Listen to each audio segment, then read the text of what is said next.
Hey, what's going on, everyone, and welcome back to my channel. The movie I want to take a look at right now is Drive My Car. Now, this one is Japan's official entry into the Academy Awards, and I've been hearing a lot of great things about it, and so I'm doing a lot of catch-up from 2021, so why not? I was able to get a screener link for this, and so I needed to make sure I had enough time throughout the day to watch it. It is a 3-hour-long movie. And usually when I see run times like that, I get a little worried when it's stuff I don't know. But because I'm like, I don't know what the pacing is going to be like, if it's going to drag out and feel like 5 hours, or if it's going to be well-paced and it's going to feel like 30 minutes. You just don't know what you're getting yourself into. But I've heard so much praise about it that I had to dive in head first. This movie is fantastic. It is a wonderful piece of cinema that if I were to make a list from last year, this would be on it in a heartbeat. I absolutely love this movie, have really no complaints with it. So let's just give it all the love and praise, and let me tell you why I loved it. So to start with the 3-hour runtime, it does not feel like that. It moves at such a rhythm that just gets you emotionally charged in every single scene, and like you care about what's going on, and you just want to listen to this kind of poignant, just powerful dialogue that all these characters are speaking.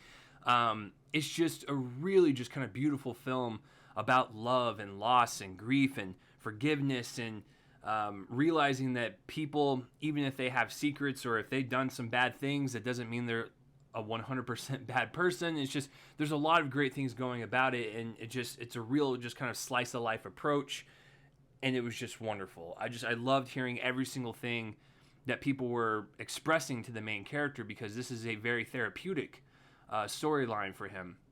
This narrative, goes as follows, just so you guys can get a better understanding. Yusuke Kafuku is a stage actor and director happily married to his playwright wife. Then one day she disappears. I'm not going to say any more beyond that, because I think if you just know that going in,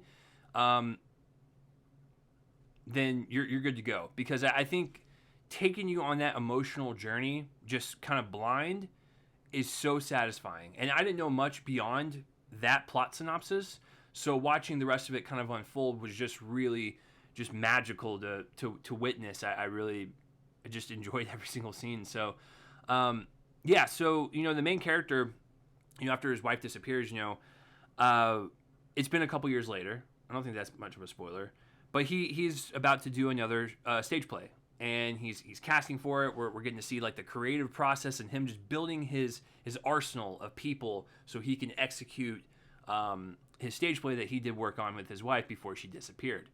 And so throughout this entire process, he is alone. He doesn't have his wife anymore, and so he is kind of shut out. He is putting up his emotional walls, if you will. And so doing this play kind of keeps his mind off of it, and every single person that he kind of interacts with and kind of cuts through his life, they kind of ask him, is everything okay? And like they give him a chance to kind of be a little cathartic with them, and kind of express how he's feeling, and he's bottling it all up, and he hasn't really told anyone how he truly feels since his wife disappeared. And so all these people are just there to kind of help him out to get through his grief and his loss, and understand the complexity that their relationship was.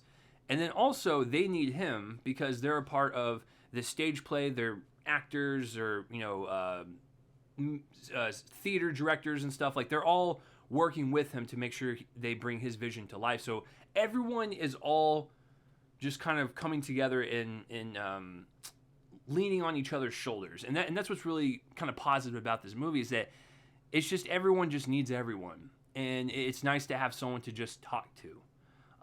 Even if it's a conversation that has no poignancy, or a conversation that is profound and makes you think about things differently. Just everything about it, narratively speaking, was just awesome. And like I said, the 3-hour runtime, I know I trailed off for a bit, but the 3-hour runtime does not feel like 3 hours. It feels like 30, 40 minutes.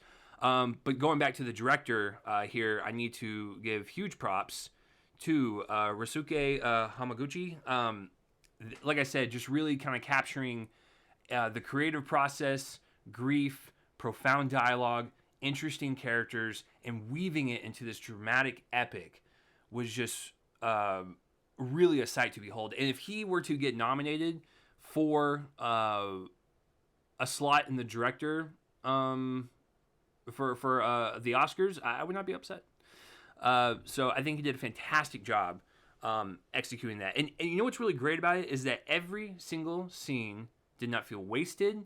It felt important. It felt powerful, emotional, just great character development. It was so perfect that I could not believe that for a 3-hour-long movie, there was no padding, there was nothing wasted. It was all precise. I loved it. The performances are also really well done. I think Hidetoshi. I'm sorry. I'm trying my best. I'm doing this in real time. Hidetoshi Nishihima. He's the main character that we follow, and I thought he held it really well, kind of taking us through a character at first that didn't really seem like there was much to him, and then as his wife disappears, we get to see the slow unraveling of him and him to actually become like a human being and feel stuff and feel trapped and feel like he needs to just express himself. And I think the emotional releases that he has sprinkled throughout the film are just really really touching, because a lot of us have been through grief and loss and stuff, and seeing him go through that process and doing the creative process at the same time and being like a mentor to all these actors, it just made for a really interesting character. And he wasn't perfect either, and like even him and his wife's relationship was not perfect, but that makes great three-dimensional characters, and I love that. There was stuff that both of them did that I didn't agree with, and I was just like, I understand why you did it, but man, that was not the right route to go. But people can make mistakes, and people can learn from that. People can learn from, things that can happen, and they can progress and move forward and grow. And so that's what he was doing. It was all about growth, and it was just really wonderful to see. His wife, played by Reika Kirishima, she's not in it for long, obviously from the plot, but she makes an impact, and obviously it makes an impact on the main character's life and just going forward, and she's always there in the background. That's all I'll say. And so she never leaves, but her presence is always there, and that's the power of her performance. Even though she's not in it that much, she does make an impact. And then the driver of the movie, because the main character is the stage director, he has to be driven around a lot. Tuoko Miura.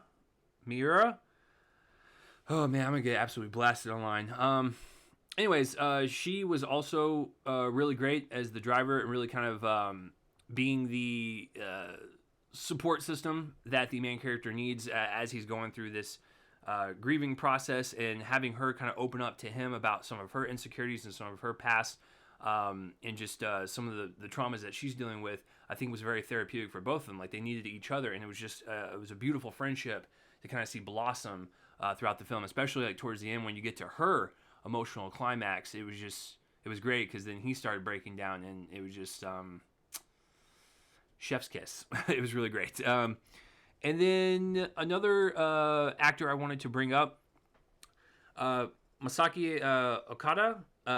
He plays the kind of actor in the play where he wanted one part, but he got shoved to another part, and he didn't really like that, so he approached the director, and they started having drinks and stuff, kind of conversating about his career, and like, just asking for advice. And of course the director gives him advice, and he's kind of a hothead. And so at first you were thinking like, okay, this guy is just a hothead actor, he just wants to get a part. He's competitive, I get it. But as the movie kept going, and we get more scenes with just him and the main character, he turned to a 180 on his personal character, the actor. And there were certain things that he was saying that was super important for the main character to hear for closure.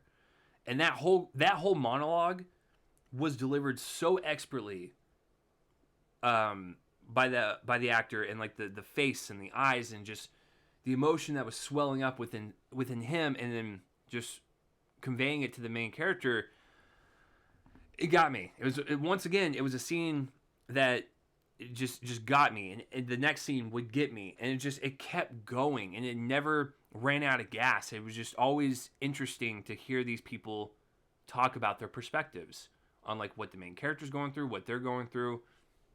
I loved it. Yeah, and so that's pretty much it. And like I said, for the 3-hour runtime, I know this review is kind of jumbled all over the place, but this is a magnificent movie. It's also shot really well. It's just a clean looking movie. It's it's crisp cinematography. And then like I said, the 3-hour runtime, it goes by so fast. And yes, you've heard it correctly. The credits don't start rolling until 41 minutes in. But I looked at it this way. It was one heck of an opener, and then the credits rolled, and then the filmmakers were just like, yeah, let's go ahead and start Act 1.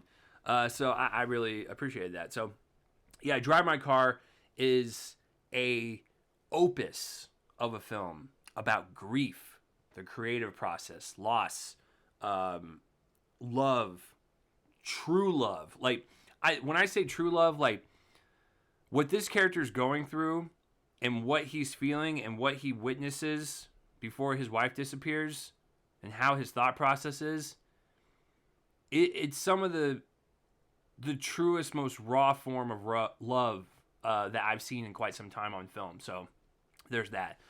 But it's also, just people connecting. It's friendships. It's relationships. It's just a slice of life told through the perspective of one person, to have other people kind of interject into his life and have him basically use his car, his play, and his life with all these people as therapy. It's very cathartic for him, and it's just, I don't know, by the end of it, you kind of exhale and you think to yourself, wow, that was an amazing piece of work. So I know this review is kind of all over the place. Once again, I apologize, but that will do it for Drive My Car. Please let me know down below if you've seen it. If this wins Best Foreign Language Film at the Oscars, I would not be surprised.